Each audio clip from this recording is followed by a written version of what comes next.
Hi, everybody. My name is Joshua Spisman. I'm an associate professor of finance at Loyola Marymount University. I'm here as usual with my colleague David Offenberg, also an associate professor here at LMU. And I've been following the news, and there's been some really cool things happening in the debt markets, which we haven't And, spent. and and students, don't fall asleep. Don't click away because this is actually really interesting. So even though it's debt markets, stick with it. You're going to like this.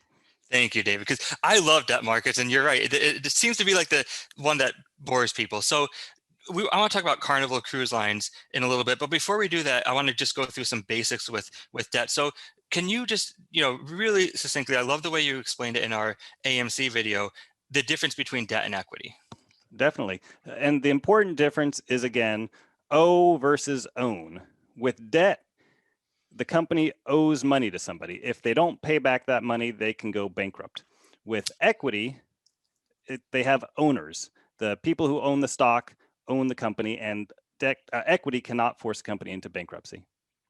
Perfect. So the other piece that we need to talk about is, why do companies raise money? So when they're going to the debt and equity markets, they're typically doing this because they're getting cash. So what are some of the reasons why companies need to raise money?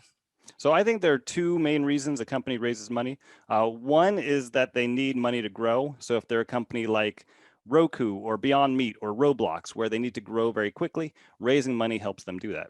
The other side is when a company is about to go bankrupt, like Carnival.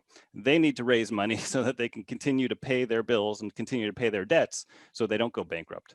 But I think the really interesting question, because Carnival is in such bad financial shape, is why the heck would anybody give them money right now?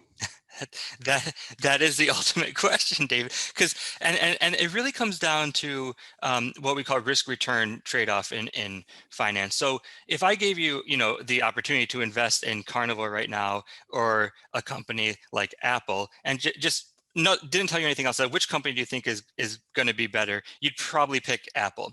But with Carnival, you're taking on more risk. There's a higher chance that Carnival is going to go bankrupt. And so when we talk about Carnival, they're offering you a higher rate of return. And that's really what I want to talk about today with Carnival, which is sort of how does this company borrow money, and the rate of return, how do they entice investors to actually get to lend them this money? And so there's two really cool things that happen with Carnival, really over the last year. And the first thing that happened with Carnival is they borrowed last summer $4 billion. So they borrowed $4 billion, and then just this past week, And this is just to do a little historical perspective. This is $4 billion at a time where the cruise industry was completely shut down, and we had no idea what their future looked like, right? that's right. And not only that, they actually borrowed another $3.5 billion just this last week, and today's February 19th. So just this past week, they borrowed another $3.5 billion, and they've actually been borrowing. There's been some other. They've been borrowing more money and issuing equity over this time as well. But the cool thing that happened is, when they borrowed $4 billion, they borrowed this money at an interest rate of 11.5%. Wow. That's really Wow. high, I know. And what they did this past week, they borrowed $3.5 billion at an interest rate of 5.75%. So they're going to be paying investors a lot less money to do this. And I think that we can show, exactly what we mean by this, looking here at just comparing the two. And what I want to do is just basically do the computation for you, which is when you're borrowing, and I did this on the left hand side, is how much they borrowed in billions. So the blue issuance is the $4 billion at 11.5%. The orange is $3.5 billion at 5.75%. On the right graph, on the right side of the plot, is the annual interest that Carnival is going to pay in millions of dollars. So they're going to have to pay 4,600 million versus 2012 million. Now, look at the difference. I think the coolest part here is the difference. They're going to borrow almost the same amount of money, yet the amount they're going to have to pay in interest is less than half. That is just amazing, and there's been so much activity in the debt markets, and I think that's really what we want to sort of explain Yeah, as so well. let's talk about that. What changed? There's a whole bunch of things that changed over time. The first thing is that the credit rating of Carnival actually increased slightly, so they are now perceived to be a slightly less risky company. The other thing that's really important here is that investors need to earn a return somewhere. And you've been reading in the news about investors chasing yield, and a lot of this is due to the Federal Reserve having a long-term zero rate interest policy. So the rates that you can earn in, for example, your bank savings account or on other corporate bonds has been going down. And so investors need a yield, and they're just willing to pile in to a company like Carnival because 5.75% is still better than 1%.